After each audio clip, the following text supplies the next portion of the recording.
bagi kita semua. Shalom. Om Swastiastu, Namo Buddhaya, salam kebajikan. Rahayu. Alhamdulillahi wa kafa. Wassalatu wassalamu ala sayyidina Muhammadin Mustafa wa ala alihi wa sahbihi wa man ihtada. Amma ba'du. Yang terhormat Bapak Kepala Kantor Kementerian Agama Kabupaten Bojonegoro. Yang kami hormati Bapak Kasih-Penpa Kemenag Kabupaten Bojonegoro. Yang kami hormati Bapak Ibu pengawas madrasah di lingkungan Kantor Kementerian Agama Kabupaten Bojonegoro. Yang kami hormati Bapak Ibu Ketua KKM, MTS, MA, dan MI Bojonegoro. Yang kami hormati segenap Dewan Juri yang arif lagi bijaksana. Para peserta dan hadirin wal hadirat seiman seagama maupun yang berbeda, rahimakumullah. Pertama-tama dan yang paling utama, marilah kita panjatkan puji syukur pada Allah atas semua nikmat yang telah kita terima. Zat yang telah menciptakan bermacam suku bangsa di Indonesia.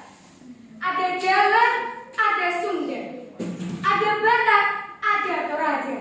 Dari Papua sampai Sumatera, sehingga kita saling mengenal dan menyapa.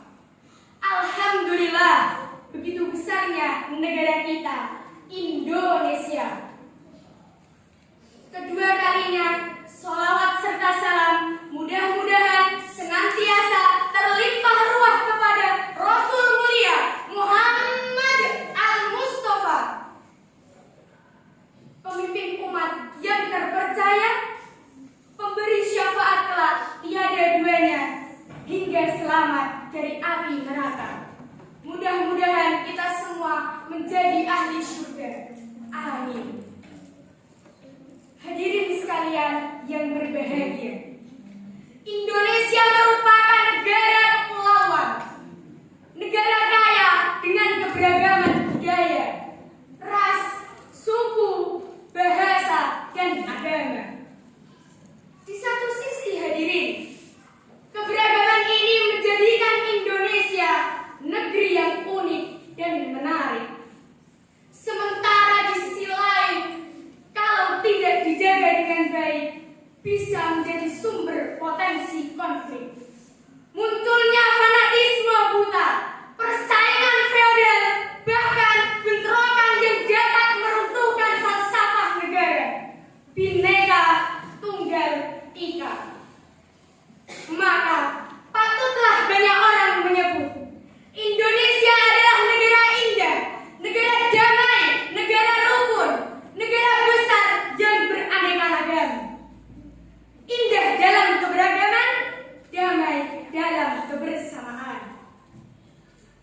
Pertanyaannya, saudaraku, apakah kita rela bangsa yang besar ini, bangsa yang dibangun dengan susah payah ini, dengan cucuran keringat, linangan air mata, bahkan tumpahan darah para pahlawan harus porak-poranda karena kurangnya toleransi antar manusia? Jawabannya tentu tidak, saudaraku. Oleh karena itu, izinkan saya menyampaikan pidato yang berjudul Moderasi Beragama Menyatukan Bangsa. Hadirin sekalian yang berbahagia, tahukah Anda arti moderasi? Kata moderasi berasal dari bahasa Latin moderatio, yang berarti sedang, tidak lebih dan tidak kurang. Lalu, apakah arti moderasi beragama? Moderasi beragama adalah cara kita bersikap, memandang, berperilaku melalui jalan tengah dalam beragama.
bisa diartikan sebagai umat yang moderat, umat yang berada di tengah-tengah, tidak ekstrim, tidak radikal, dan tidak pula condong mencampur adukkan ibadah dalam menjalankan ajaran agama.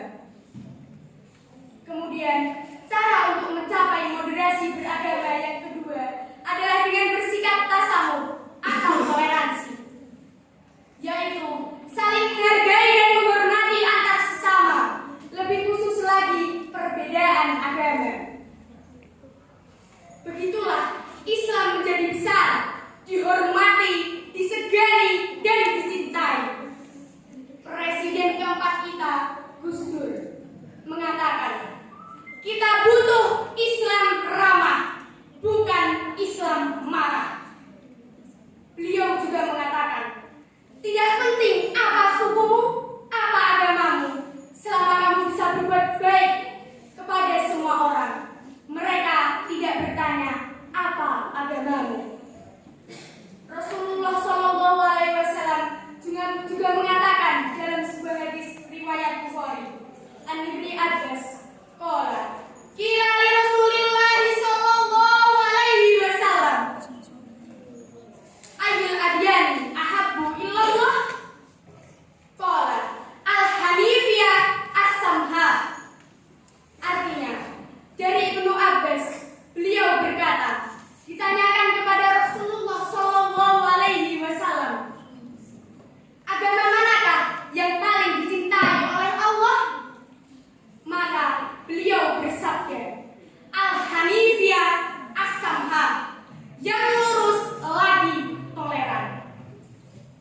Selaras dengan hal tersebut, dasar negara kita, Pancasila sila ketiga, menekankan pentingnya persatuan.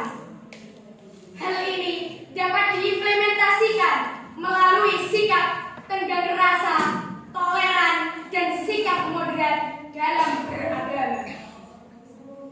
Hadirin yang saya hormati. Kemudian, di manakah titik batas toleransi tersebut menurut agama? Jawabannya ada di dalam Al-Quran surah Al-Kafirun ayat 4-6. Bismillahirrahmanirrahim. Wala ana 'abidum ma abattum wala antum 'abiduna ma a'bud lakum dinukum waliyadin. Dan aku tidak pernah menjadi penyembah apa yang kamu sembah, dan kamu tidak pernah pula menjadi penyembah apa yang aku sembah. Untukmu agamamu dan untukku agamaku. Itu adalah prinsip toleransi yang langsung Allah sebutkan. Berdasarkan firman Allah dan hadis Nabi, dapat disimpulkan bahwa manusia diciptakan beragam sehingga meningkatkan toleransi. Toleransi itu saling menghargai dan menghormati antar sesama, tapi bukan masalah akidah dan keyakinan kita. Sebagai seorang pelajar, kita memegang peranan yang sangat besar untuk dapat mencapai persatuan umat melalui moderasi beragama dengan cara toleransi. Dewan juri yang saya hormati dan hadirin hadirat yang berbahagia, demikianlah pidato singkat yang bisa saya sampaikan. Sebagai kesimpulan, kita sebagai umat Islam harus melaksanakan dua prinsip dari tegaknya moderasi beragama, yaitu yang pertama, kita harus menjadi umat yang tawasud, umat yang moderat, umat pertengahan, dan tidak berlebih-lebihan. Dan kedua, kita harus menjadi umat yang tasamuh atau toleransi, dimanapun, kapanpun, dan kepada siapapun, selama itu bukan merupakan masalah akidah dan keyakinan, agar terciptanya negara yang damai, baldatun thayyibatun wa rabbun ghafur. Dan saya yakin, seyakin-yakinnya, dengan melaksanakan dua prinsip tersebut, negara kita semakin menjadi negara yang kuat, bangsa yang hebat dan bermartabat, serta disegani dan dihormati